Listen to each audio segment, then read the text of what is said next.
Hello. I hope I haven't kept you waiting. Yes, this is the Crime Club. I'm the librarian. Epitaph for Lydia. Yes, we have that Crime Club story for you. Come right over.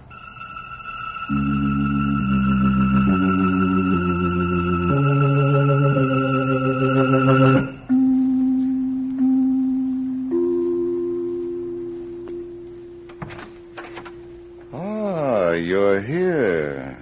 Good. Take the easy chair by the window. Comfortable? The book is on this shelf. Here it is. Epitaph for Lydia by Virginia Ruth. The exciting story of a missing person who was found by death. Let's look at it under the reading lamp. It is late evening in San Francisco. And in the spacious living room of an impressive house on Lombard Street, a party is in full swing. A tall, keen-eyed man, bored by the noisy music and the chattering people, retreats to the comparative quiet of an adjoining room.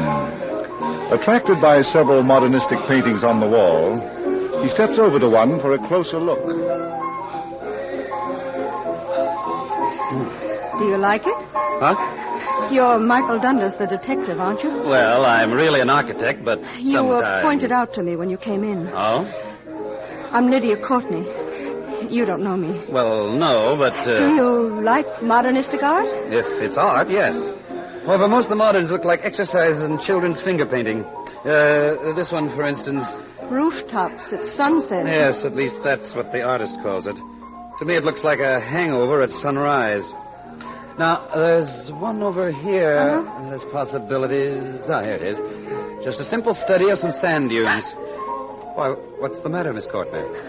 I'm afraid I don't feel very well. Can I get you anything? No, I'll be all right. It's just that... That's a horrible picture.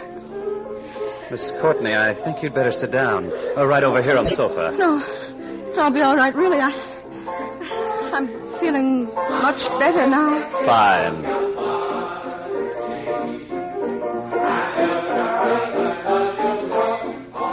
Miss Courtney. Margie. Oh. Miss Courtney. I knew she'd faint. Lucky I grabbed her before she fell. Now, onto the sofa. There we are. Lydia, aren't you going to... Oh, what's happened? She fainted. The sand dunes. Many a one for him shall moan, but none shall know. I've forgotten. That's odd. What? That she should quote from that old ballad. She was just delirious. She didn't know what she was saying. And I guess Margie doesn't mean anything either. Margie? Yes. By the way, I think I know you from someplace, don't I? Yes, I run a bookstore, Mr. Dundas. I think you've been in it a few times. Oh, that's right. I bought some books and had them sent. Your name is Bond, isn't it? Yes, Sally Bond. Uh-huh. Tell me, how'd you burn your wrist? Oh, for that, some grease splattered on me. I see. Sally. Yes, Lydia. I didn't say anything, did I? No, dear. Now, you just lie still. That's right. Can I give you a lift home? That won't be necessary, Mr. Dundas. Our escorts are somewhere in the crowd. They'll drive us back. I see. Just a suggestion, Miss Bond. Yes? I think it'd be wise for you to stay at Miss Courtney's home tonight. I will. You see, we live together. Oh? Don't worry about me, Mr. Dundas. After tonight, I think I'll be all right. Of course. Lydia's going to be just fine.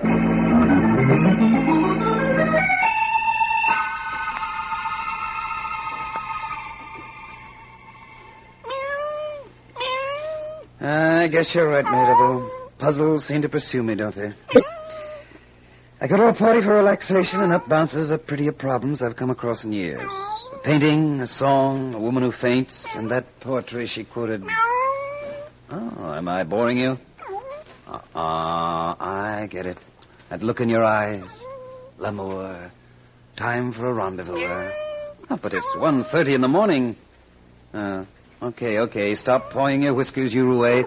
I'll let you out. Come on. Up we go. Margie, I'm always thinking of you, Margie.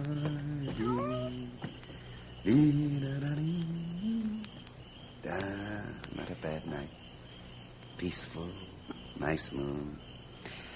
Okay, pal, I guess. Wait a minute. Those were gunshots. Come on. Should be somewhere around here. Oh.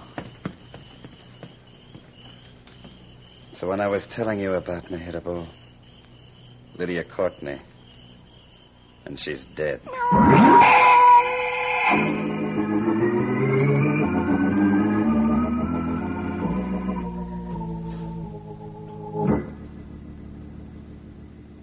But, Inspector, that's all I know. That's the whole story. Can't be. Doesn't make sense, Mike. It's crazy. Mm-hmm. Crazy, but true.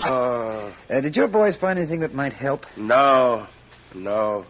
Say, what do you think Lydia Courtney was doing around here? I think she was on her way to see me. Mm-hmm. You see, when she spoke to me at the party, I had the feeling she wanted to talk to me about something that worried her. Yeah? Then she fainted, and when she came to, the time for opening up had passed. Sally Bond was around. Anybody else? No, their escort, Sally's brother Bill and a fellow named Jay Stanton, were among the crowd in the living room.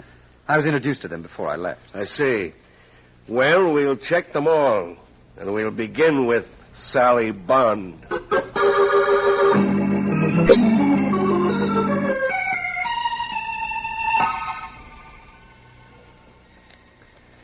You don't seem very surprised to learn of your friend's death, Miss Bond. Well, I've already heard about it, Inspector. How? Neither the radio nor the papers have broken the story. My brother Bill here told me. Oh, Brother Bill told you. Yes. And how did you know, Brother Bill? Well, I'm a special feature writer for the Clarion. I'm doing a series on crime, and I happened to be at a nearby precinct when the flash came in. Uh-huh. Naturally, I rushed over to tell Sally. Naturally. Mind if I ask a few questions, Inspector? No, Mike. Go right ahead. Sally, what time did you and Lydia get home last night? About 12. I thought you were going to keep your eye on her. Well, I was upset. I took a sleeping pill and gave one to Lydia. Apparently, she didn't take hers. She must have slipped out after I fell asleep. I see. Do you know what was bothering her? No. All I can tell you is that for the past 3 days, ever since Tuesday night, she was just a bundle of nerves. What happened Tuesday night? I don't know. Lydia went out at 8 o'clock. I heard her take her car out of the garage and drive off. When she got back, I couldn't say. I was asleep. And on Wednesday morning, you noticed something wrong. Yes, Lydia was very jumpy. I asked her where she'd been the night before. She wouldn't tell me. Do you know who might have been with her? No. It wasn't Brother Bill, was it? No, it wasn't. Well, where were you that night? Well, I was over at Jay Stanton's house. We were playing gin till about 1 o'clock. Then I went home. Oh. Sally, does anyone else live here with you? Well, our handyman, Al Kemper, occupies the room over the garage. Well, perhaps he can tell us when Lydia returned Tuesday night. Will you take us to him, please? Yes, of course. Follow me. Inspector. Yeah? You mind if I run along? I have to check in early at the office. Okay, but just remember to stay within reach. You understand? Yes, sir. All right, Sally. Let's go.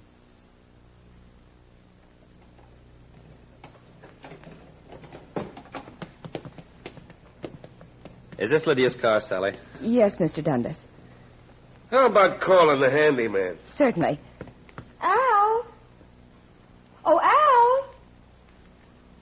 He may still be asleep. Excuse me, I'll run up and get him.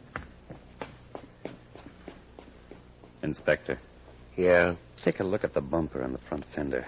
They've both been straightened, and the fender's been painted quite recently. Inspector! Yes? Al Kemper is gone.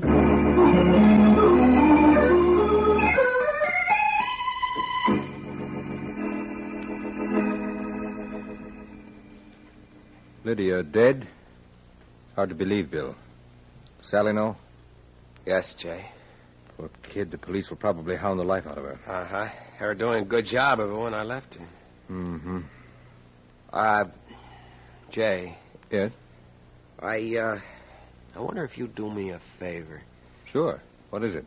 Well, it seems that something happened Tuesday night. I mean, Lydia was out with someone, and that person may be the leading suspect. Well?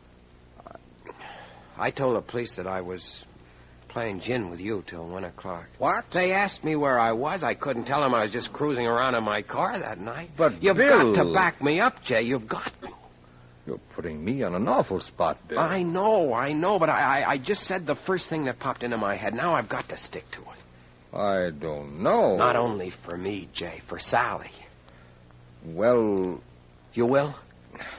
Okay. Thanks, Jay. Thanks a lot. I'll never forget this. Never. Just one thing before you go, Bill. What's that?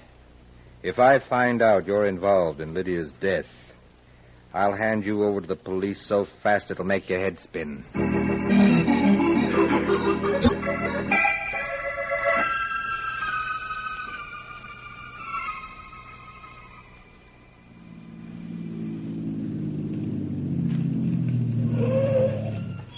Well, here we are, Inspector. Yeah.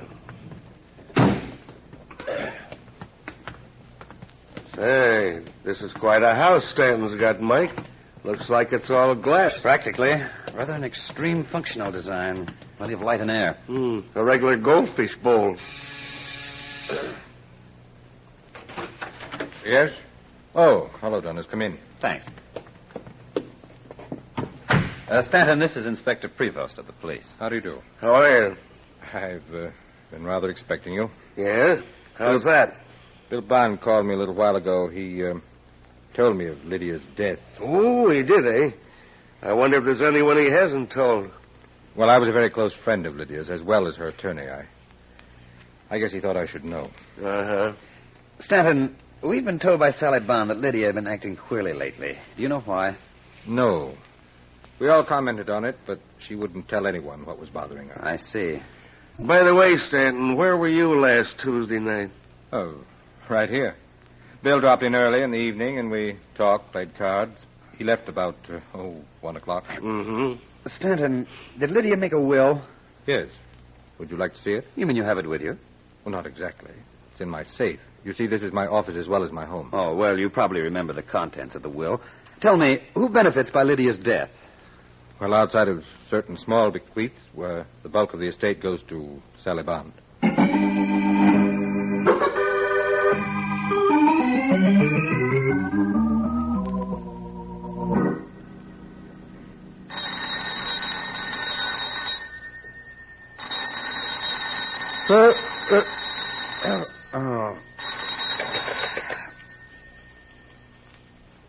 Hello? Hello, Mike. Inspector Prevost. Oh, what's the idea? I told you I wanted to catch a little shut-eye. I'm dead. I know, but listen. Is Sally Bond there? Huh? What is this, a gag? Of course not. After I left you, I decided to talk to that girl again. Well, I went over to her house and she wasn't there. Huh? I thought maybe she'd gone to see you. No. Inspector, Yes? there's a chance she went down to the bookstore she runs, and maybe... Yes? Better drive over here and pick me up. I want to go down there with you.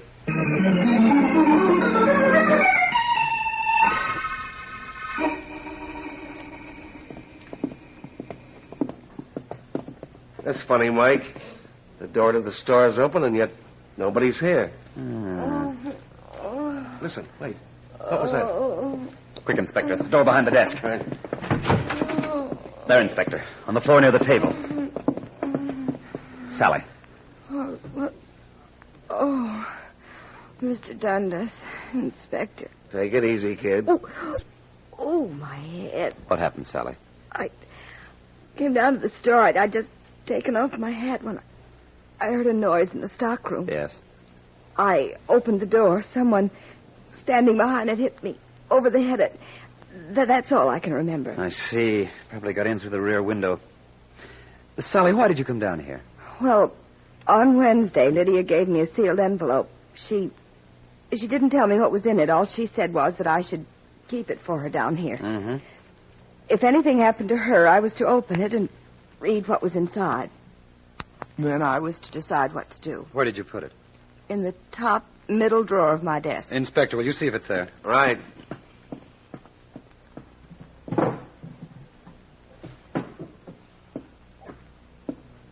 Well? It's gone, Mike. Uh-huh.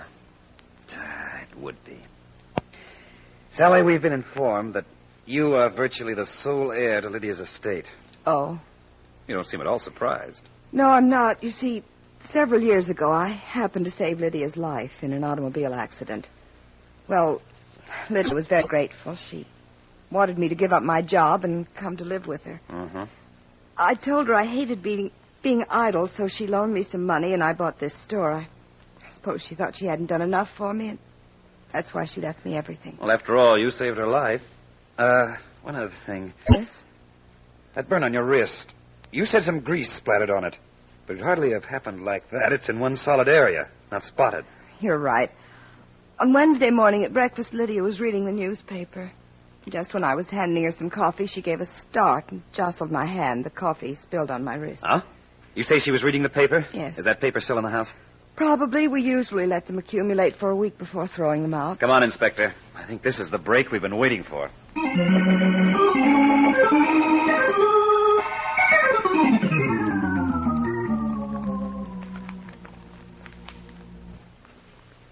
Here they are, Mr. Dundas, the papers for the past week. Thanks, Sally. Now, let's see. Thursday, Monday. Here we are.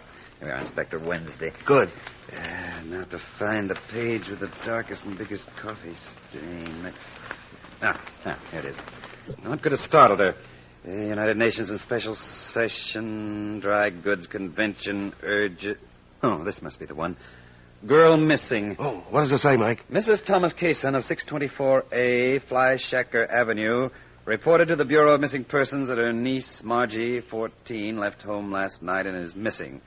The girl left her house at about 10:30 following a dispute with her aunt. A search has been instituted by the authorities. There's a picture, too, Margie Kaysen. Yeah, the missing Margie. But what do you think... Oh, wait a minute, Inspector. I've just had a brainstorm. Huh? That ballad Lydia quoted, it just came to me. It goes, "Many a one for him shall moan, but none shall know where he is gone. Over his white bones when they are bare, the wind shall blow forevermore." Well, does that mean anything to you, Mike? You bet it does. It means that Margie's aunt is going to have 2 unexpected visitors. Come on, Inspector.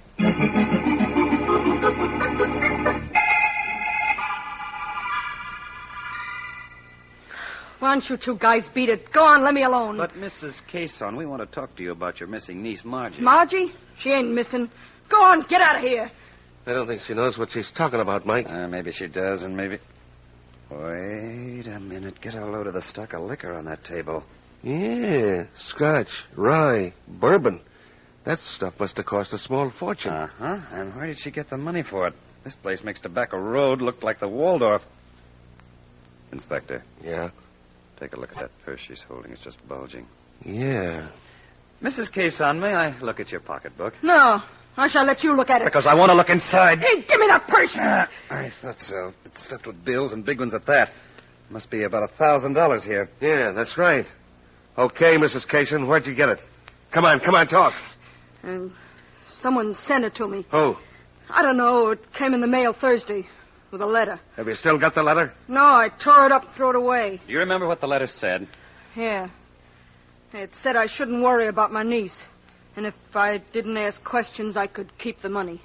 Oh, so you were smeared with some dough and you called off the search, huh? So what? The kid was nothing but a little tramp anyway. Why, you dirty... Easy, Inspector. Miss Kaysen, where do you think Margie was going when she ran away? Probably to her friend Betty's. It's where she always went when we had a fight. I see. And she never reached her friend's house, did she? No. Where does Betty live? Over at 2142 Wawona Avenue, near the beach. There's a vacant sand lot on that block. Inspector, we've got a job to do. A job of digging.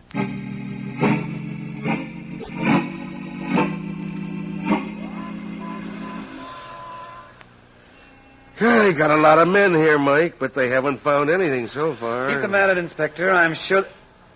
What's the matter? Bit of luck, I think. Look at that mongrel dog over at the corner. Yeah. He's digging in the sand like mad. Come on. Right. Boy, the mutt's run away, Mike. That's okay. I got my eye on where he was digging. Here it is. You see the hole? Uh-huh. Okay, give me your shovel. Right, here you are. Thanks. Now pray.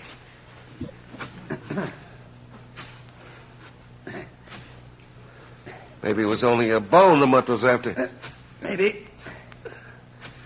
Do you want me to take over, Mike? No. Guess I can. Inspector, look. Good Lord. The poor kid. Under the sand. And over her white bones when they are bare, the wind shall blow forevermore.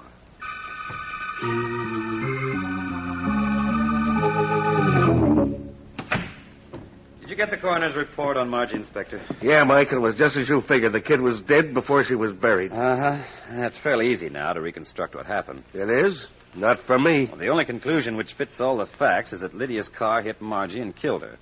Terrified, Lydia and whoever was with her buried the body in the sand. Why? After all, it certainly wasn't deliberate. It wasn't murder. True, but a conviction on at least a reckless driving charge is fairly probable. Okay, go on. Well, Lydia couldn't stand what she'd done. That's why she gave that sealed envelope to Sally. Probably contained a full account of what happened. Kind of a confession to lighten her guilt, huh? Yes. By the way, how did the killer know about it? Probably through Lydia herself.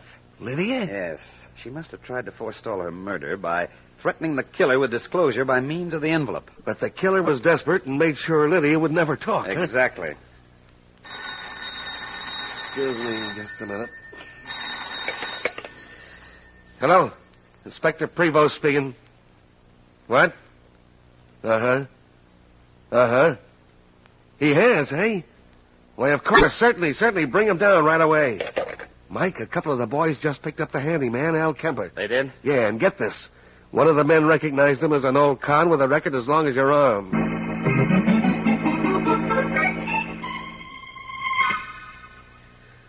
All right, Kemper, come on now. Stop stalling. Why did you run away? Early this morning when Miss Bond's brother came to see her, I was out in the yard near the kitchen. Yeah? The window was open, and I heard him tell his sister about Miss Courtney being dead. I figured me with my record it wasn't healthy to stick around. You're lying. I'm not, I tell you. You are. Just a minute, Inspector. Kemper, where were you last Tuesday night? Well, I was in a neighborhood bar until about 11:30, and then I beat it home and hit the hay. Did you hear Miss Courtney come home? Yeah. When she drove in, she woke me up. Was there anyone with her? Yeah. Who was it? I don't know. I heard Miss Courtney's voice, but whoever was with her was whispering. Did you hear what they said? Well, not much of it. Miss Courtney was scared. She kept saying something was all wrong. The other person kept telling her she had to keep her mouth shut about it. Anything else? No, wait. There was just one other thing. Yes? The other person said something kind of funny. Let me see. Yeah. I could never stand it. Never. I'd go insane in a month. That's just what was said. Oh, not very much to go on, is there, Mike? On the contrary, Inspector. I think it's the key to the whole case. The key? Yes. Get Sally Stanton and Bill down here right away. What for? I'm going to trap the murderer.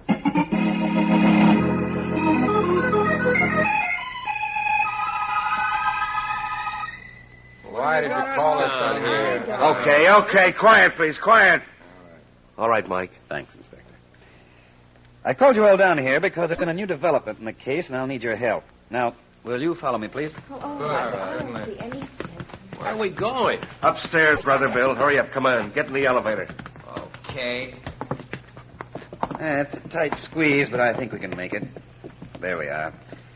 All right, Inspector. Close the door and take us up. Right.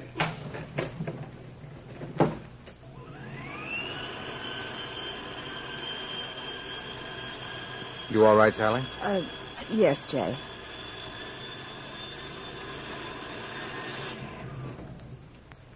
Well, what's the matter, Inspector? I don't know, Mike. Funny. We seem to be stuck. That's a fine how do you do between floors, too. Keep your shirt on, Brother Bill. That's funny. It won't start. Now, don't worry, folks. We'll probably get going in a minute. I'd like to get out. Yeah, how about it? I said I'd like to get out, please. I can't stay in here. I can't. Please. You don't understand. You don't understand! I'm afraid I do, Stanton. You murdered Lydia, didn't you? Yes. Yes. I killed her. I killed her. All right, Inspector. You can take us down now.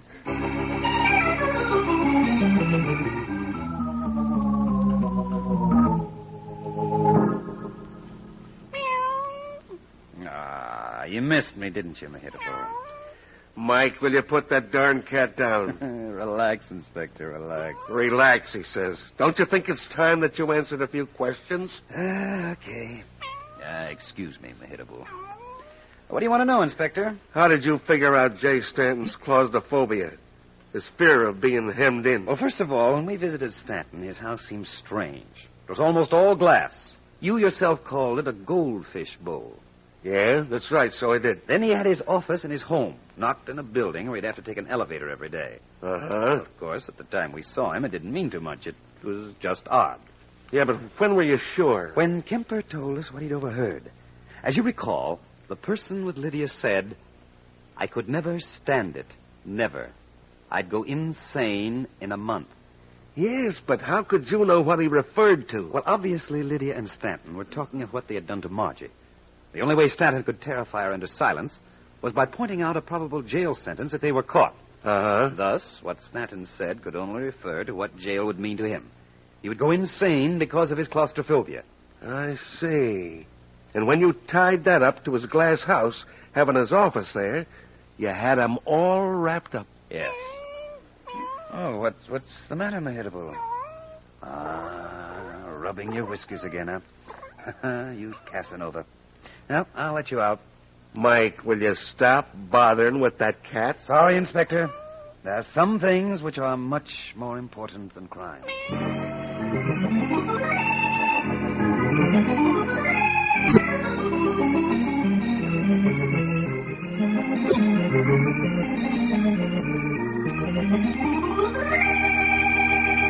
And so closes tonight's Crime Club book, Epitaph for Lydia, based on a story by Virginia Rath. James Erthine did the radio adaptation. Roger Bauer produced and directed. Sidney Smith played Mike. Jack McBride was the inspector. Julie Stevens was Sally. Ted Osborne was heard as Jay. Mason Adams was Bill. Bryna Rayburn was Lydia. And Brad Barker was Mehitabel, the... I beg your pardon. Hello. I hope I haven't kept you waiting. Yes, this is the Crime Club. I'm the librarian. Yes, come over a week from tonight. Good. We have the exciting story of a crown that rested easily on the head of death. It's called The Corpse Wore a Wig by George Bagby. In the meantime? Well, in the meantime, there is a new Crime Club book available this week and every week at bookstores everywhere. Yes, it's available now. Fine. And we'll look for you next week.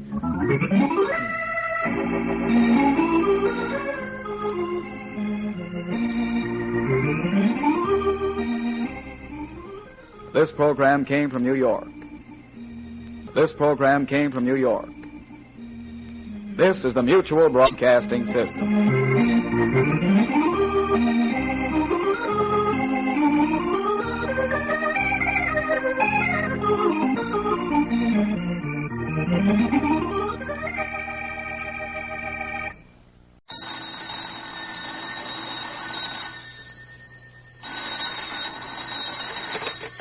Hello. I hope I haven't kept you waiting. Yes, this is the Crime Club. I'm the librarian. The Corpse Wore a Wig. Yes, we have that Crime Club story for you. Come right over.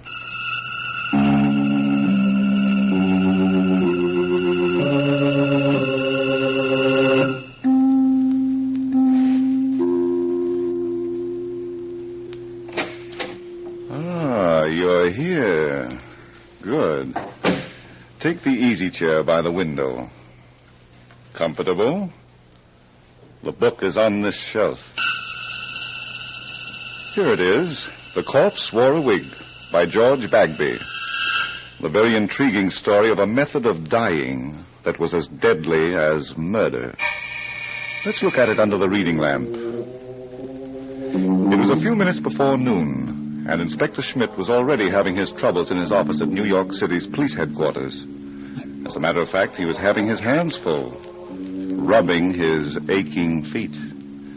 And oh, how they ached.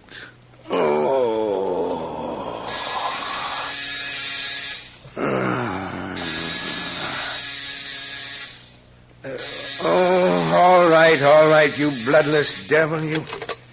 Hello, Schmidt talking. What do you want? Inspector, this is Cassidy. Cassidy, huh? That's a big help. Which Cassidy are you? The sergeant, sir. I suppose it's wondering you are what me and Inspector McKee man is doing on one of your cases. Well, you see, it's like I don't start wondering until I know what you're talking about, Cassidy. Oh, sure. And it's right you are. You know, the good Inspector McKee went on his vacation last night. Yes, but what's that got to do with me? Well, I'm working for you now. Inspector McKee's orders. Oh, my aching feet. That's the reason, sir. Well, I'm down here in the coroner's autopsy room. You know that suicide cadaver that was brought in this morning? I had him brought in. That's Dr. Jeremy Bullock. I wanted an autopsy done. It's been done. And it was no suicide, Inspector. What? Clear and simple. An open and shut case of murder. Let me talk to the coroner. Well, he just left a few minutes ago. He got a call to go out on another killing. And he asked me... Stay where you are. I'll be down as soon as I get my shoes on and learn to walk again.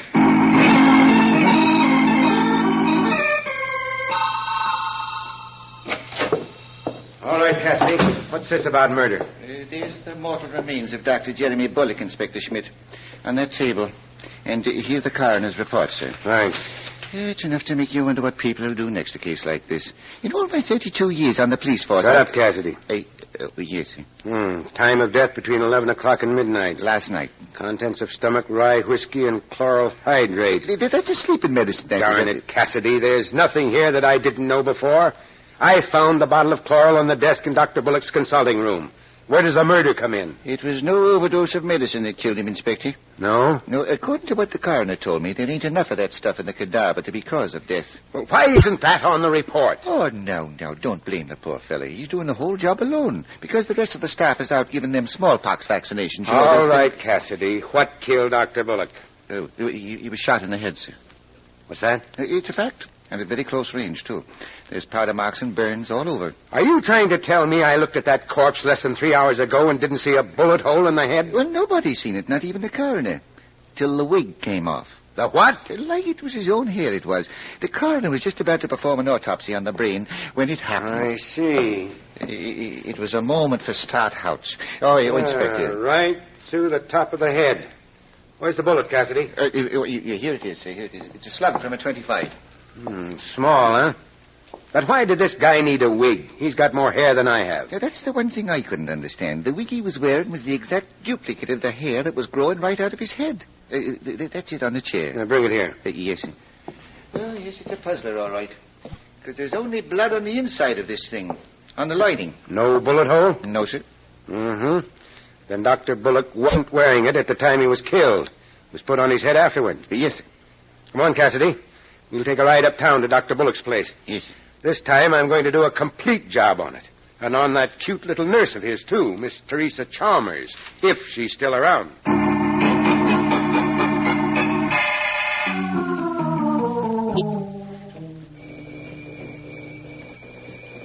Yes, I heard you the first time. What do you want? Who are you? I beg your pardon. Do you always lead with that tone of voice? I sometimes lead with my left. I'm Inspector Schmidt, police headquarters. Please. Oh, my goodness. Well, come right in. I didn't mean to be brusque. But there's so much to do here. Yeah. So much. Oh, dear.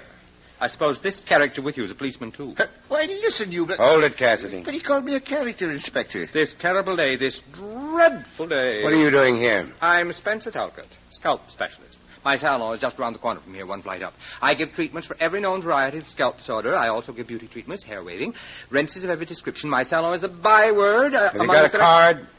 Yes. Keep it. Now, Mr. Talcott, what are you doing here?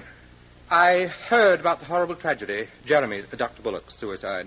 I was in the midst of giving someone a when my assistant, Miss Foley, brought me the news. You can just imagine how I felt. Not now, if you don't mind. Jeremy Bullock, suicide. Unbelievable. He was so perfectly balanced. Good heavens, Inspector, what are you doing? Taking off my shoes. Any objections? Well, I must say... Well, don't. So you're a scalp specialist, huh? What do you know about wigs? Wigs? Are you talking to me? I hope so. I don't know anything about wigs. My job is to do everything I can to avoid them for my clients. I am a scientist. Yeah. Where's the girl? Would you be crudely referring to Dr. Bullock's nurse? Where is she, Talcott? Oh, well, you don't have to shout, Inspector. Miss Chalmers is resting in Dr. Bullock's living quarters. The shock of her employer's unexpected death, I'm afraid. Tell her to come in here. Inspector Schmidt, the poor child is just a tangle of nerves. Couldn't you forego the usual procedure? Get going, Talcott. Of course. You give me no alternative. If only there were not so many brutes in this world to tell decent people where to go. And that calls me a character. Forget it, Cassidy. You notice anything about this place that's out of line? Only that worm that just crawled out of here. If I were a private citizen without the dignity of a whole department to uphold, I'd show... Why, Inspector, this room is all wrong. Thanks for the cooperation. The furniture's old and broken down. Now, this is a high-class building in a fine high-class neighborhood. Pretty expensive, huh? Well, if I'm any judge of rentals, it's more than the likes of me can... Well, I'll be an Englishman. What's the matter, Sergeant? Now, what would that dirty, dilapidated moose head be doing on the wall of a doctor's waiting room? A moose head with one eye and a crack under the chin. It ain't the sort of thing that gives peace of mind to the sick and the troubled, is it now? Not exactly, Cassidy. But it is something to wonder about. Inspector Schmidt. Oh, Miss Chalmers. Mr. Talcott said you wanted to see me. Mm-hmm. Come in. We don't have to talk long distance. I'm not feeling well, Inspector. I hope you'll understand. Don't expect him to do anything so human, my dear. I told him exactly how miserable you were, but he insisted Cassidy. on your... Yes, sir. Go through this place and see what you can pick up. I'll do that, sir. Start with the consultation room. That's where the body was found. Yes, sir. The consultation. Well, that must be that room. Now, Miss Chalmers. What do you want? I told you everything hours ago. You told me you came to work this morning and found Dr. Bullock sitting at his desk, dead. That isn't everything, young lady. What? I'd like to know more about Dr. Bullock. Why a sloppy waiting room like this, and why that moose head? I don't know, Inspector. How long have you been his nurse? 6 months. What kind of people came into this dump of an office? All kinds. What are you getting at? Miss Chalmers, I've been a policeman too long not to recognize a phony setup. You saw nothing wrong with it this morning. Bright girl. I wasn't looking for the same kind of evidence. The same kind... Inspector. Yes, you're catching on fast. Jeremy Bullock didn't commit suicide. I knew it. He took an overdose of that chloral hydrate by mistake. I knew he wouldn't kill himself. You're so right. He was murdered. Murdered? Murder? You take second money, Talcott. What of all the ridiculous, utterly Now fantastic... go back to your stall. What you won't think of next, you policeman. Good heavens. Go back, Talcott, or I'll have Cassidy give you a scalp treatment. Oh, good gracious. I don't believe it. It can't be true. Somebody dropped enough chloral hydrate into some rye whiskey to put Dr. Bullock to sleep, and then shot him in the head. In the head? Oh, I know this is a trick. You're only fishing. The top of the head, Miss Chalmers. Did you ever see this wig before? No. And what's more... Wait a minute. Yeah? That looks like Jerry's hair. Jerry, huh? Was he? No, he wasn't.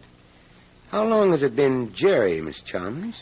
We were going to be married in 2 weeks. Is that so? I know what you're thinking. He was old enough to be my father. But I didn't care. I loved him. Well, there's no law against it. Yet.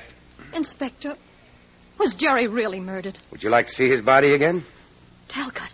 She killed him. Kate Foley killed him. Kate, my assistant? Well, you must be out of your mind. She threatened him. She was here yesterday screaming bloody murder because he was going to marry me. Don't stop, Miss Chalmers. This is becoming very interesting. She said she'd kill me, too. That jealous lunatic. She had no claim on Jerry. He never promised to marry her. How do you know? Well, suppose he did and he changed his mind. He didn't love her. That's no reason to be murdered. Yeah. Talcott, would Kate Foley be in your finger-waving paradise now? Of course. But, my dear Inspector, you can't be thinking that... I'm going to tell you, huh? Come on, I want to get her side of the story, and quick. But, Kate, she's one in a million. Expert assistant. Oh, I almost forgot my shoes. Dear me. What am I going to do? Don't say another word. The minute I get into these, I start hating things. All things.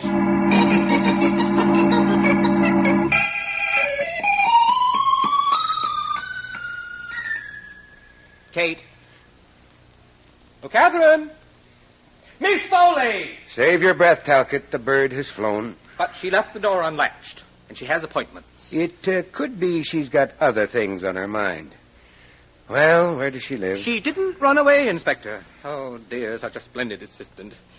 And with just the right attitude. Miss Foley's address, Talcott. Yes, it's in my book, right there on the desk. How can you be so unsympathetic? It's a tough world. Say, this is quite a display of bottles you've got in this cabinet. Aye?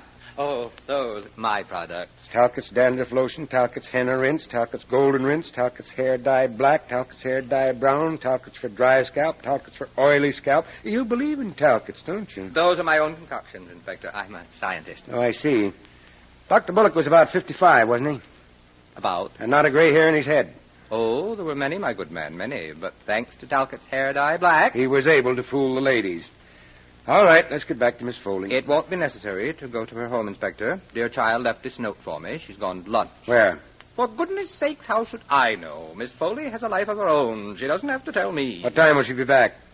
She has an appointment with a very distinguished Park Avenue matron at 4 o'clock. That gives me 2 hours to... Inspector Schmidt. I was just leaving, Cassidy. Yes, sir. The young lady told me where to find you, and I ran as fast as my leg could get. What is it? Well, sir, it's evidence I've located. Real evidence. In Dr. Bullock's office? In his file of cases. You know the file where a doctor keeps the records of his patients? I know. Well, sir, there was nothing in it. Not one record of a single patient. And that set me thinking... Sergeant, what about the evidence? Well, I'll come into that, sir. It was thinking I was something ain't kosher. And then I looked and I found it in the bottom drawer of the desk. In a medical book. You found what? This card, Inspector, with Louis Denby's name and address on it. Louis Denby? St. Louis, the slick artist that gave us all the trouble 8 years ago. But he disappeared. Nobody ever saw him again. Nobody but the dead Dr. Bullock, sir. Because there's his name and address in the card. And it says... 974 West 52nd Street. Let's go, Cassidy. We'll find out the connection between Bullock and Denby. Inspector Schmidt. Now, what do you want, Talcott? What shall I say to Miss Foley when she returns? Tell her not to get lost. She's got an appointment with me, too. All right, Cassidy. Well, what do you know? This fella believes in advertising, doesn't he? Talcott's dandruff lotion, Talcott's hair dye black. Come on. We've given him enough free time. Yes. Are we going to pay Louis Denby a visit? You are. I'm going back to headquarters. Oh, it's your feet again. My feet and my head. But in between, there's a hunch I'll do better at headquarters than anywhere else.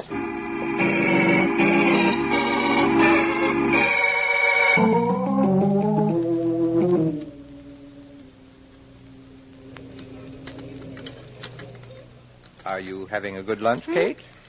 Oh, you. Checking up on me, Mr. Talcott? We needn't be so formal, dear. With you, how can a girl be otherwise? I've just done you a tremendous favor and at a great risk to myself. I'll bet. How much is it going to cost me? I told the police I didn't know where you were, but of course I knew all along. Police?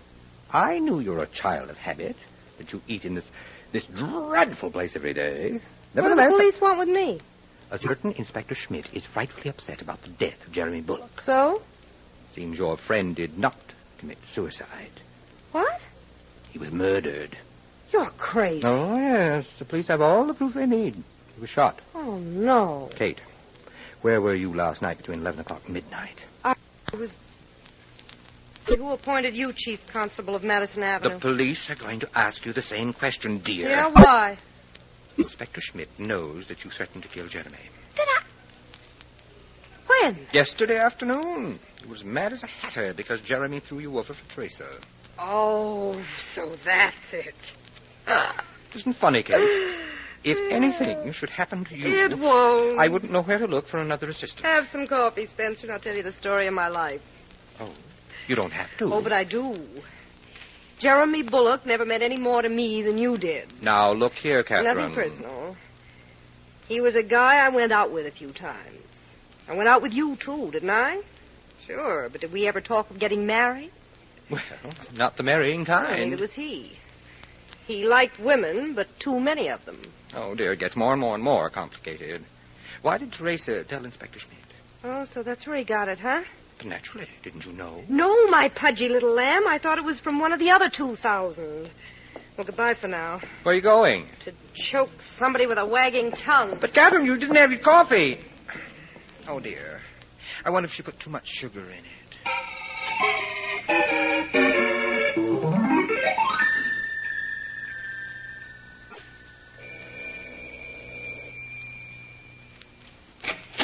Teresa, darling. Kate. So you're still holding down the fort. You're not in the payroll anymore, honey. You can't come in here. Prove it. I used to be wrestling champ of the finger waving league. Nobody ever beat me. What do you want? A heart-to-heart talk. And yours better be wide open or I'll stop it for good. You're going to kill me. Well, that's up to you. Why did you tell the police I threatened to kill Jerry? Because you did. You said that if he married me... I know what I said, but why did you tell the police? What did you expect me to do? Jerry was murdered. So right away you set me up for the frying pan. You robbed me of the only man I ever loved. Oh, that's corny, Teresa. I don't care what it is. It's the truth. And I'm not going to see you get away with it. You're not going to see anything, honey, unless you start telling the whole truth. Kate. I've put a lot of curls in hair in my time. I wouldn't like to put one in your neck. Help. Help! You little fool. What are you trying to do? Start a riot? Say when, and I'll let you breathe again. You've got a lot of talking to do, and you're not doing me any good yelping into my hand. All right. But don't try to catch any more flies. You almost smothered me. Almost never counts. Well, shall we talk now? If there's When any... I came in here last night at 10 o'clock, you ran into the examination room and locked yourself in. I didn't want another scene with you. That's not what Jerry told me. Huh? He said you were crying. That's not so. He also told me that you and he were in the midst of a terrible bust. What? He wasn't going to marry you. Now, see here, Kate, if you're making this When up... I left at 10:15, you were still in the examination room where Jerry kept all his medicines and drugs. He never had chloral hydrate. Who's going to believe you? But I... It doesn't pay to talk out of turn, does it, Teresa? I left a few minutes after you did. Good for you, but who saw you? Why, the... No, you're wrong, honey. There was no night watch in this building last night. No doorman. You can't prove I was here last night, Kate. That's right. And if you say anything about it, I'll deny it. It'll be your word against mine. That's what it is now. About my threat to kill Jerry and about everything else. Now, what were you crying about last night? It's none of your business. Oh, please don't be cute. I've been around a long time. That's too bad. And I knew Jerry before you did. He told you last night that he never intended to marry you. Shall I go on? I can't stop you. He also told you that he was using you to get rid of me. What? But I'm a veteran of the same dirty war that licked you. Jerry used that stunt on me to get rid of a previous commitment. Oh. So we're two of a kind. You fight for your life, and I'll fight for mine. Maybe, if we say the right things to the right people, we'll both live to a ripe old age.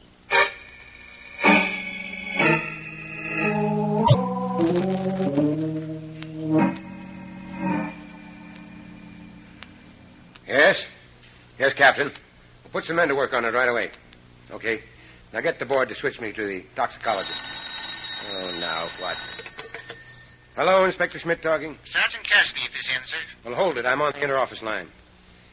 Hello, Dr. Jones. Schmidt. I want a complete story on everything chloral hydrate is used for. Yeah. Get the report down to me as soon as it's ready. Right. Go ahead, Cassidy. Thank you, sir. It's bad news, Inspector. You don't say. What is? I'm calling from Louis Denby's place of business. And it's one of the most remarkable enterprises for an old-time crook I've ever seen. What about Louis? He's stretched out in the middle of the floor. What's that? In the showroom, sir. And it was a bullet from a .25 that put an end to his lifelong career of crime. Murdered? Well, I'll be... Yes, Inspector, I felt exactly the same way about it. How do you know it was a .25 that killed him? Well, sir, the bullet went right through his body and packed itself in the wall. He was a very skinny fella. It was a .25 that killed Dr. Bullock, too. Okay, Cassidy, I'll be there in 20 minutes.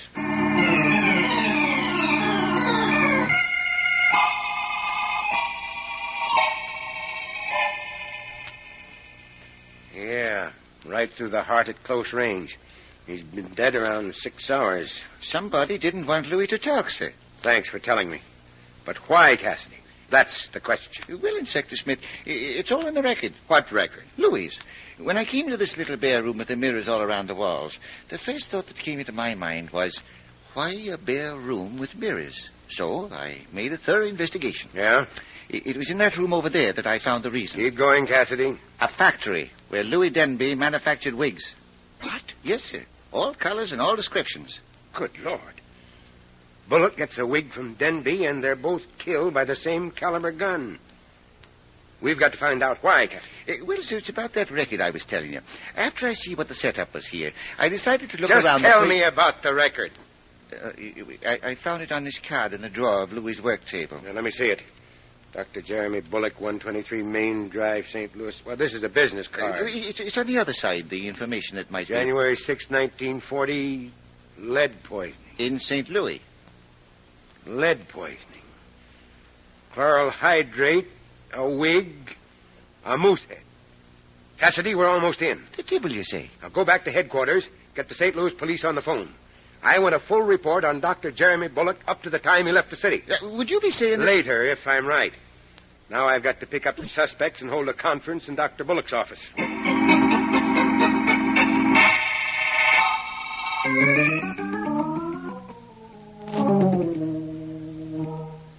But, Inspector, my goodness, you must try to understand. Sit down, Talcott. You make my feet tired. But you have no right to detain Miss Foley. She has appointments. You're ruining my business. Don't disturb him, Spencer. I like it here. It's almost like a vacation. Miss Foley, how long have you been in New York? All my life, honey.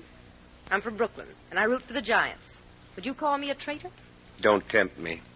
How about you, Miss Chalmers? I came here from Philadelphia 2 years ago. You're next, Talcott. Appointments are going to waste, and you dare hold a geography class. How about it? Where did you float in from? I don't float. I'm a native New Yorker. And if you don't stop asking this ridiculous... I'm going to... Shut up. So none of you has ever been in St. Louis, huh? What?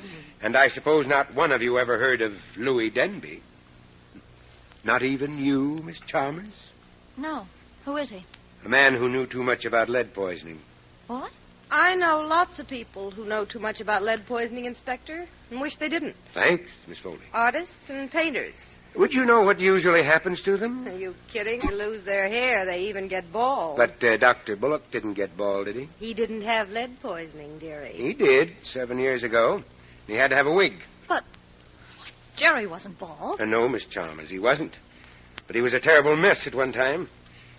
What did Dr. Bullock keep in that moose head? In the... nothing. Huh. Suppose we find out. Do you think this couch will mind if I stand on it? What are you going to do? Find out if this crack under the chin was a result of a fight with another moose or the work of... Holy angels. Spencer, look, there's a door in the darn thing. I'm not going to look. It's too disgusting. Well, what won't Mother Nature think of next? And I'm not going to stay here while a vandal wastes my precious time. Talcott. You have nothing more to say to me, Inspector. There are two blue uniforms out in the hall.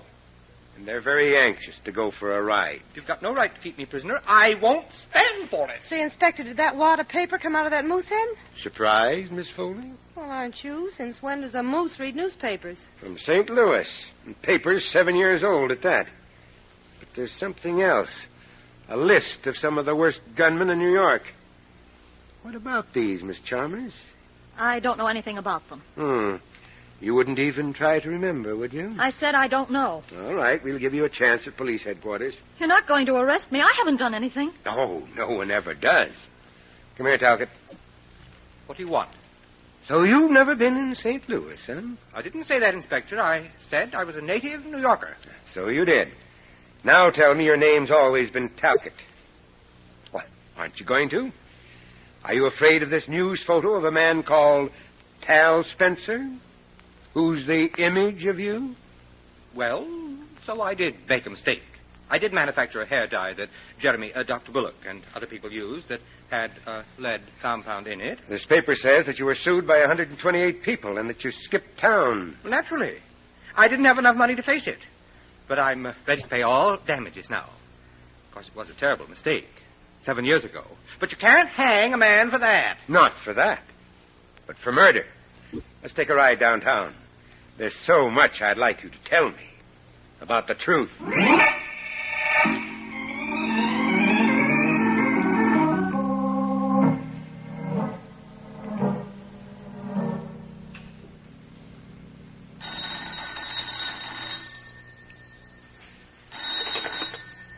Yes, Schmidt talking. What do you want? Sergeant Cassidy, sir. What? Do you know what time it is? Uh-huh. It's exactly 9:42. I'm sorry to be disturbing you at home, but You're sorry. I was giving my feet a hot bath, and you dragged me across the living room to the telephone. What for? Well, I'm still down here at headquarters. I just got a teletype report. Dr. Bullock was no doctor. He lost his license 4 years ago because he... Patching up the wounds of robbers and gunmen. Yes, that's what he was doing in New York, too. Oh, my. Why did that Talcott kill Bullock? His real name was Spencer, and Bullock was blackmailing him. Oh, that again. Yeah. Spencer made up a hair dye in St. Louis that almost ruined Bullock's scalp. It was a big scandal. One more question, and then I'll be leaving you alone to take care of your feet. How did you fix it on Spencer? The chloral hydrate. Used as a base in most dandruff remedies, and Spencer Talcott used it in his. Oh, my. You know, I always say when it comes to beating the police department of our great city of New York, a criminal has to Good get up... night, Cassidy. Good night, Inspector Schmidt.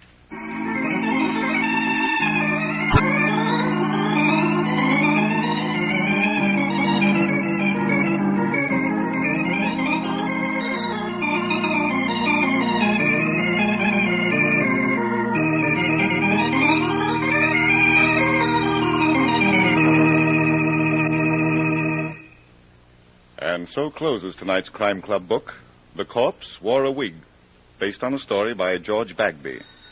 Stedman Coles did the radio adaptation. Roger Bauer produced and directed. Cameron Prudhomme played Inspector Schmidt. Ted Osborne was heard as Spencer Talcott. Barry Thompson was Cassidy. Elspeth Eric was Kate Foley. And Elaine Kent played Teresa Chalmers. Oh, I beg your pardon. Hello. I hope I haven't kept you waiting. Yes, this is the Crime Club. I'm the librarian. Yes, come over a week from tonight. Good. We have a very unusual story of a double cross that doubled and redoubled with murder. It's called Death is a Genius. In the meantime, there is a new Crime Club book available this week and every week at bookstores everywhere. Yes, it's available now. Fine. And we'll look for you next week.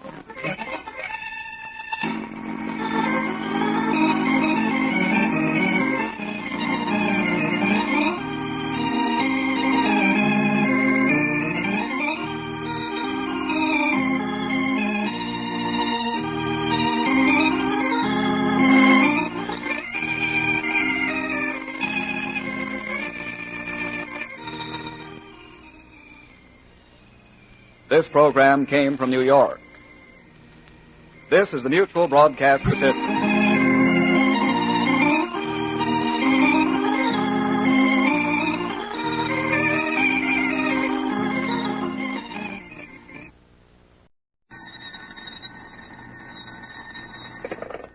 Hello, I hope I haven't kept you waiting. Yes, this is the Crime Club. I'm the librarian. Murder on Margin? Yes, we have that Crime Club story for you. Come right over.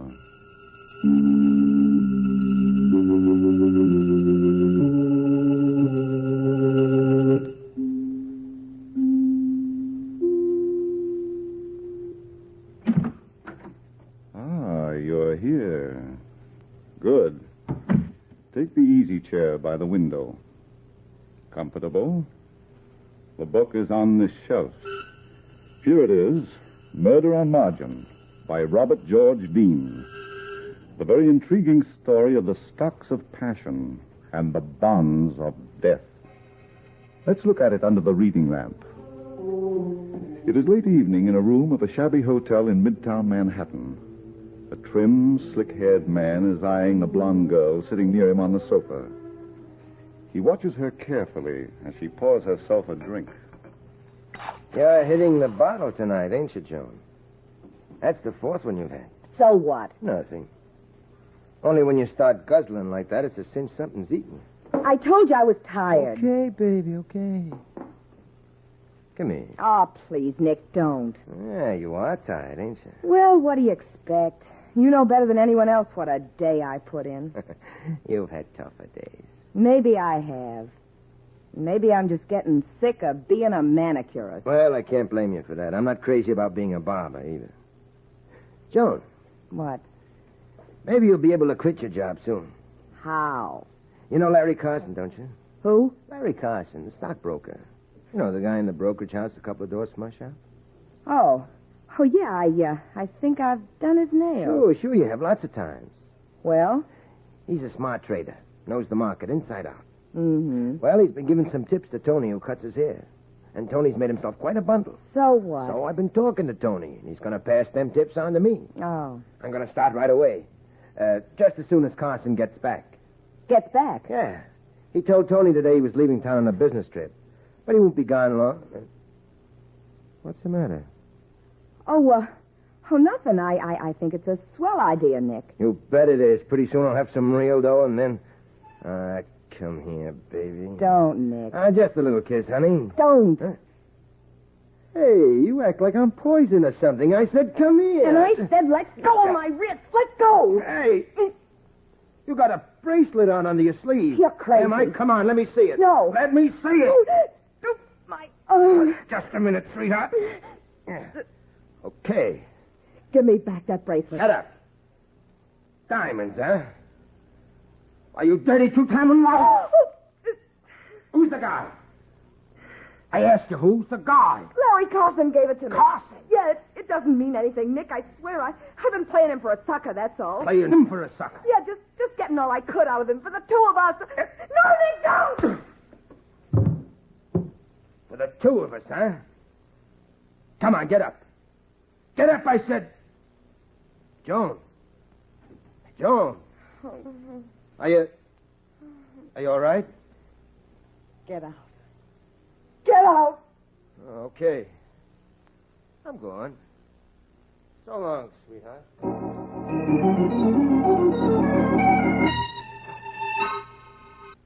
Yes, Ruth? It's rather late. I'm quite aware of that. Well, you mentioned that you wanted to turn in early. Still the dutiful wife, eh? Well, I have some market reports I want to study. Oh. Answer that, will you? Hello? Oh. Yes, just a minute. It's for you, Larry. For me? Yes. Hello? Hello, Larry. This is Joan Randall. I thought I told you never to call this number. I know what you told me, but I had to talk to you. Tried the other place and couldn't get you. I see. All right, what do you want? I heard you were taking a little trip tomorrow. Yes? I thought we had a date. Sorry, I meant to call you about that before I left. Oh, you meant to, huh? Yes, it came up suddenly. It's just a routine business trip. I'll be back in a few days. I don't like it. Oh, don't be silly. I'm not. I've had the feeling for some time now that you wanted to brush me off. What? I want to warn you, Larry. Don't do it. I shall do whatever I please. Yeah? Well, get this through your head, Mr. Carson. You'll pay off or else. Hello? Did you hear me? I said you'll... This one didn't like you.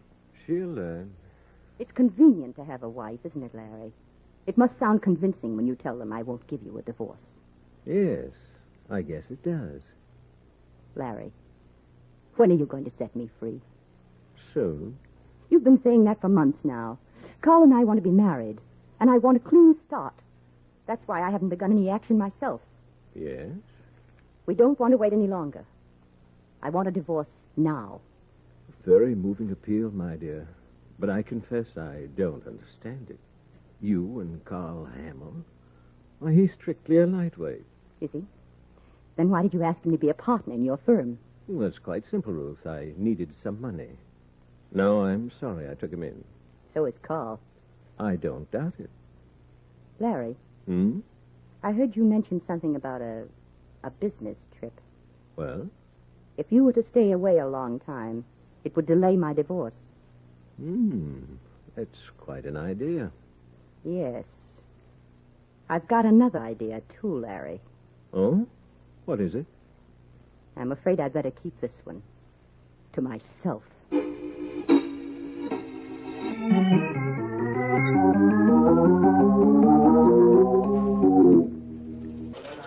Mr. Hamill. Oh, good morning, sir. Can I help you? Well, yes, at least I hope so. I'd like to see Mr. Carson. Well, Mr. Carson is a very busy man. Oh, I know, Mr. Hamill. I've been waiting here outside his office since 10:15, and now it's 20 after. I see. Well, I was just going in to see Mr. Carson myself. I'll tell him that you're here. Oh, thank you. Oh, by the way, what's your name? Pat Barton. Pat Barton? The private detective? Oh, yes. I want to consult him about some stocks. Oh, I'll be right back. Okay.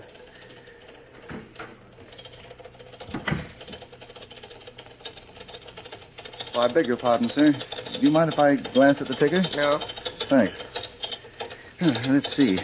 Commercial Solutions, 31.5. Say, that looks like a pretty good stock, doesn't it? Uh-huh. Yes, sir. Might go up to 32. Yes, Larry, I will. Oh, was that last order 29.25? Right.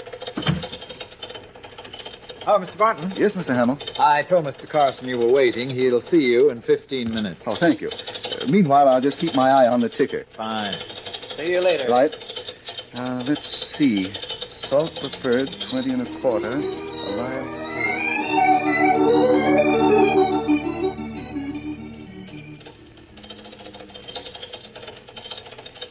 All right, Mr. Barton. I think we can go in now. Okay, Mr. Hamill.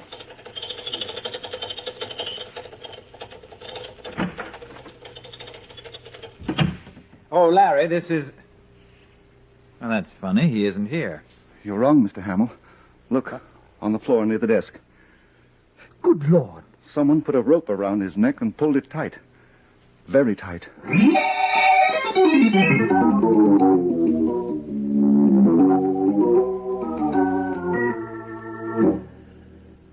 I swear I don't know how you do it, Pat, but every time there's a murder, you're right in the middle of it. Well, I'm sorry, Lieutenant Riley. It just happens. I don't arrange them. No, huh? Well, the way you solve them sometimes makes me wonder. Okay, forget it. Let's take another look at the late Mr. Carson. Okay. Let's see. After he was strangled, he must have slipped to the floor. Mm-hmm. But that would hardly account for his mussed-up appearance, though. What do you mean? Well, his shirt is half out, and his belt is twisted. Do you think that maybe he was just a sloppy dresser? No, Lieutenant. You can see his suit was obviously just pressed. And look at the shine on his shoes. Uh-huh. I think the killer must have searched him. For what? His wallet was still on him and nothing was missing from it. Yes, but there wasn't much money in it. Did the medical examiner give you the time of death? Yeah, probably between 10:15 and 10:30. Mm-hmm. I suppose that tells you who the murderer is, huh? Well, not quite, Lieutenant, but it helps. Yeah, a lot. What gets me is how the killer got in and out. Now, there's Carson's private entrance leading to the hallway into the street, and that's locked. Uh-huh. And now, this door here to the main office, through which you entered.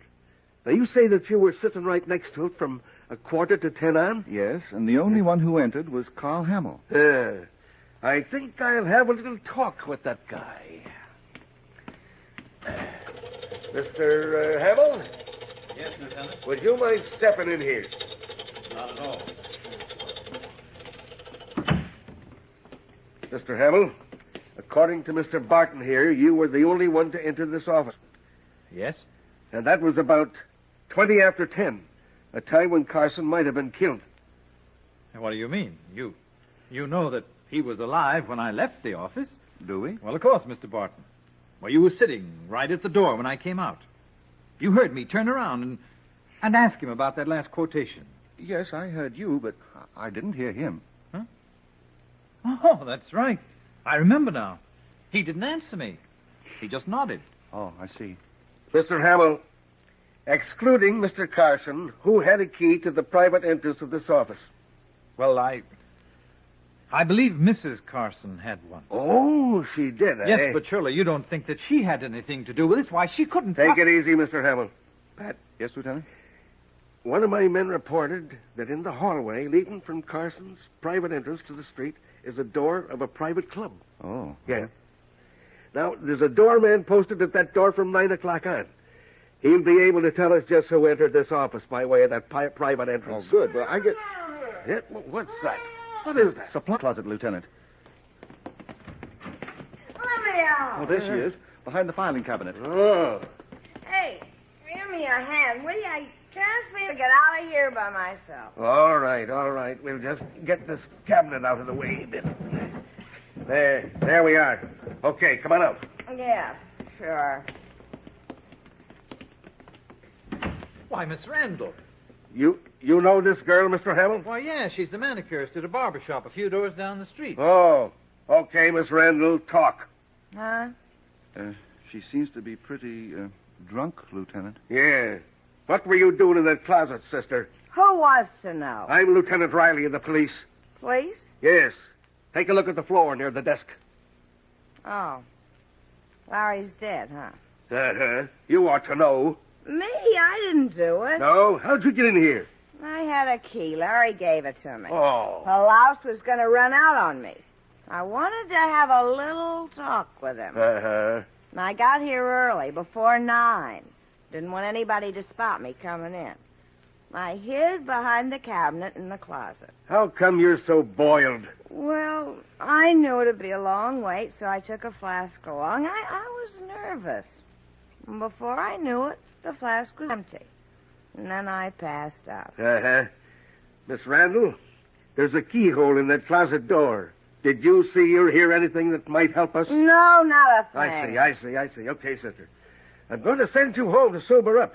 But don't get any idea that you're out of this mess. I'm going to check on you all the way. Pat? Yes, Lieutenant. Get your hat. We'll start checking with the barber shop where she works.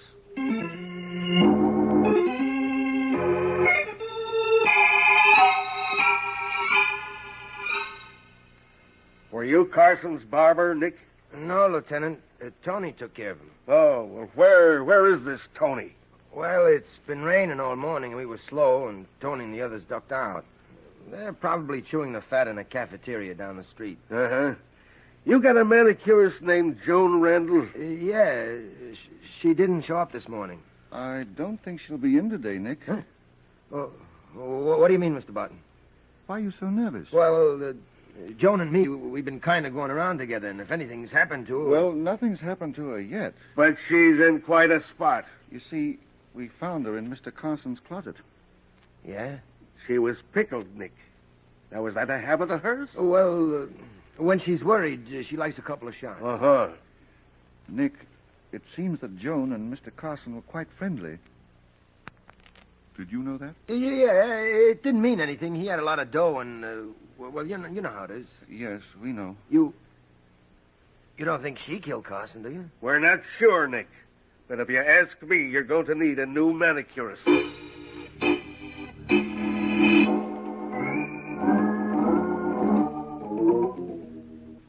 For me, Lieutenant, it is unbelievable. I simply refuse to believe it. I know, Sasha, I know. But Carson's dead, and you have to help us. Huh? Me help you? How? What time were you at your post this morning? What time? Why, 9 o'clock. In all my 23 years as doorman to this club, I arrive at 9 sharp. Not before, not later. Uh-huh. And from your post, you can see anyone who enters the hallway to go to Mr. Carson's office. Absolutely. Sasha, do you know Joan Randall, the manicurist from the barber shop around the corner? You mean the blonde Barishki? Sure, I know her. Did you see her enter the hallway this morning? No. Are you sure? Absolutely. She must have got here before 9, like she said. Did you see anyone else, Sasha? Yes. Just one person. Who was it? It was Mrs. Carson. Mrs. Carson, eh? What time was that? About 20 after 10. And she went down the hallway to Mr. Carson's office? Yes. Did you see her go in? No. The hallway turns to the left. You can't see the door. He's right, Lieutenant. Okay. Now, I want you to be very careful about this next one, Sasha. When did she come out? I don't know. Huh? You see, a little while after she came in, I had to call a cab for a member. Yeah? I was outside for a couple of minutes. In other words, she could have slipped out during that time. Correct. Oh. Sasha, would it have been possible for anyone else to have entered while you were outside? No, this could not happen. When I went out, I looked up and down the street. There was nobody near enough to sleep in. Oh, I see. Well, Lieutenant, what's next on the menu? A blue plate special. Mrs. Carson.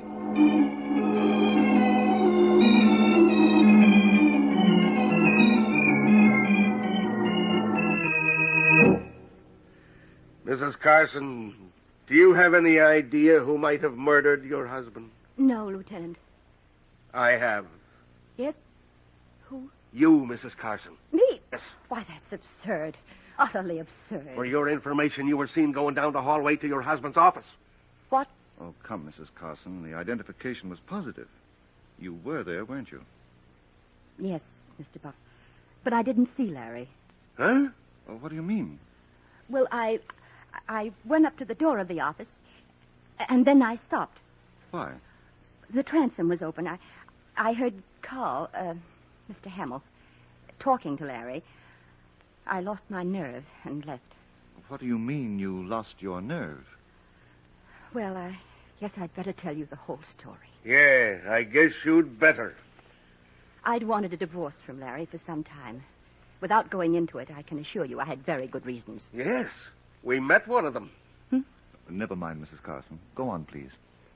Well, I met Carl Hamill, my husband's partner. We fell in love. I told Larry about it and asked him for a divorce so that Carl and I could be married. Mm-hmm. Larry kept putting me off. Then last night I learned that he was taking a trip out of town. He said he'd be gone for only a short time. Yes? I had the feeling that he was up to something. You see, he was very spiteful. I felt that he was going to stay away to delay my divorce. I made up my mind that he wasn't going to get away with it. Uh-huh. This morning, I set out for his office for a showdown. I took a gun along. A gun, huh? Yes, but when I stood outside Larry's door and heard Carl's voice, I realized how foolish I'd been. I knew that I could never kill Larry. Uh-huh. I turned round and went home. Mrs. Carson, did you hear what Mr. Hamill and your husband were talking about? Yes, they were discussing some stock quotations. Did Hamill mention the quotation on murder? What do you mean? You don't think that Carl... Oh, no, he didn't kill Larry. Of course not. He didn't. You didn't. Nobody did. Only the guy's dead, and the commissioner wants to know why.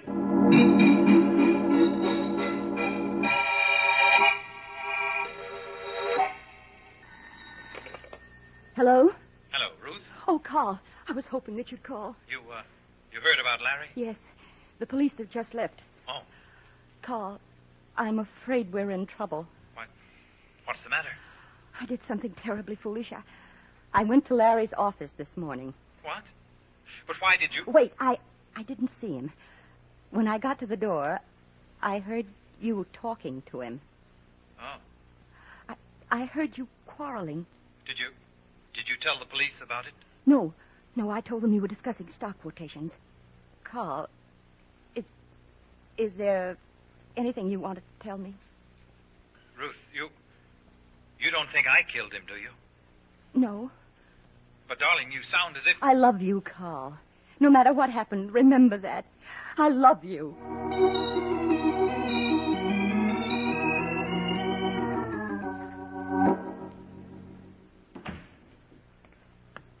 Good evening, Lieutenant. I made it as fast as I could.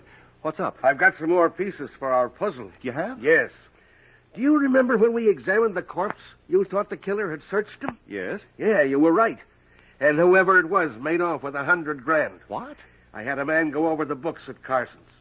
There was $100,000 missing from the credit balances. Mm-hmm. Now, it looks like Carson was going to take it on the lam, you see?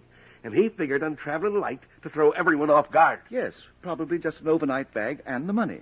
From the appearance of his disarranged clothing, I'd say he had the cash in a money belt. Uh-huh. Did you speak to Hamill about this? Yes. Yes, and he was quite upset. Not only over the loss of the dough, he said. He was worried about the effect on the firm's business. Well, is there any way to trace that money? No, and I haven't got the ghost of an idea who can... Wait a minute. Joan Randall. I've had the feeling that dame was holding something back. You think she took it? Either that or she knows who did. Come on, Pat. Let's get to her before she puts away another quart.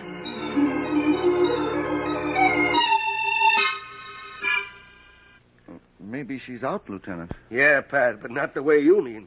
She's probably hit that bottle again. Oh, there's no use. The door's locked. I have a key, Lieutenant. Huh? A key that opens a lot of doors. Oh, well, go ahead. Make believe I'm not looking. Okay. There we are. Now, let's see. The light switch ought to be... Yeah, here it is. Well, I don't smell any liquor, so maybe... Holy smoke. She really is out. Look, for good. Yes. Whoever stabbed her wasn't kidding. She must have been lying on the bed. Oh, that's odd. What is? Well, apparently, after she was stabbed, she still had enough strength to reach down and clutch one of her shoes from under the bed. Yeah, she probably rolled over and held on to whatever came into her hand. No, Lieutenant. Shoes are usually placed together on the floor. And from the position of the one still there, she would have had to strain to get the shoe she's holding. Yeah. Well, why do you think she grabbed it, Pat? I think it was an attempt to tell us who murdered her. Oh. Well, it's a woman's shoe. And the only other woman in the case is Mrs. Carson. Or maybe... Yeah. While I was talking to Hammond about that money, he told me he used to be a shoe manufacturer. What? Yeah. Well, I guess that does it. I'm not sure. Huh? There's something that keeps buzzing at the back of my mind. Something that... Why, of course. Larry Carson's shoes. Larry Carson's shoes? Yes. Now, there's just one thing we ought to check, Lieutenant, and then I think you'll be able to wrap this case up.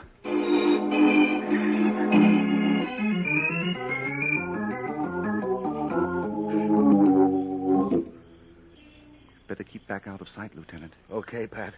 I just wanted to make sure that Sasha is still sitting on that park bench. Oh, don't worry. I've got my eye on him every second. Are you certain your plan will work? Well, I don't see how it can miss. A half hour ago, Sasha telephoned the killer. His message will force the murderer to meet Sasha here in the park. I see. Then you expect another knifing job, huh? Right. And we'll have to be on our toes to prevent it. Wait, Lieutenant. I think we're getting a bite. Hello, my friend. I think you aren't coming. I thought maybe... Help! Get him, Lieutenant. Get him. Stop or I shoot! Good shot, Lieutenant. Are you all right, Sasha? Yes, Mr. Bart. Good.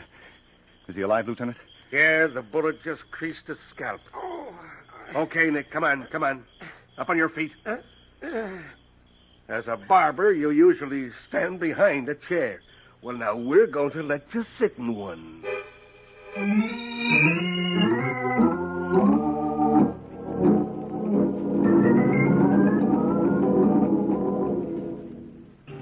Did Nick reveal where he hid the money, Lieutenant? Yes, it was under the floor in his room. Oh, good. It's nice of you to give me a lift home, Lieutenant. That's all right, Pat. You deserve it. And Sasha, too. It was nothing at all. Only don't ever ask me to do it again. Don't worry, we won't. Say, Pat, how did you tumble to Nick anyway? Well, there was the fact of the shoes, Carson's and Jones'. Uh-huh. Carson's shoes were shined, and that was peculiar. Why? Well, since it rained all morning, his shoes should have been spotted. Yeah, that's right. But I failed to see the importance of that fact until Joan was killed. She died in the act of reaching for her shoe. Uh-huh. And then it hit me. Someone had shined Carson's shoes. Obviously, he wouldn't have done it himself. So the only other possibility was a shoe shine man. Yeah, but where in the world? Well, since there was no shoe shine man involved in this case, I turned to the only person who could have impersonated one. Nick the barber. Exactly. Oh. He was alone in his shop. Not only the barbers were gone, but also the shoe shine man. I see. So Nick dressed up in the dark apron, carried the box, and got by. Uh-huh. Yeah. Wait a minute. How did he get into the Carson's office without Sasha seeing him? Well, you know, Lieutenant, there are some men who are invisible. Invisible? Yes. That is, they're taken for granted. Nobody observes them. Like a mailman, for instance. Oh. Well, a shoe shine man visiting the offices in a business building is exactly the same. You pay no attention to him, so he loses his identity. I see. Of course, when I brought the point up with Sasha, he remembered. Oh, что такое? Я не знаю, что это. What did you say, Sasha? Never again. For the rest of my life will I get a shoe shine.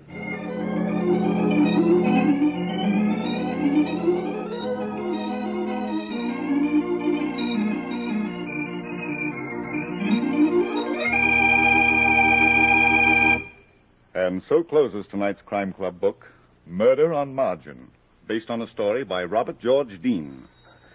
James Erthine did the radio adaptation, Roger Bauer produced, and Jock McGregor directed. Jack McBride played Lieutenant Riley, Julie Stevens was Joan, Helen Shields was Ruth Carson, Danny Ocko played Sasha, Clay Thompson was Pat, Joe DeSantis was Nick, and Sherling Oliver was heard as Carl Hamill. Oh, I beg your pardon. Hello? I hope I haven't kept you waiting. Yes, this is the Crime Club. I'm the librarian. Yes, come over a week from tonight. Good. We have the very exciting story of a package that was wrapped up by death. It's called Murder Makes a Mummy. In the meantime? Well, in the meantime, there's a new Crime Club book available this week and every week at bookstores everywhere. Yes, it's available now. Fine. And we'll look for you next week. This program came from New York. This is the world's largest network, the Mutual Broadcasting System.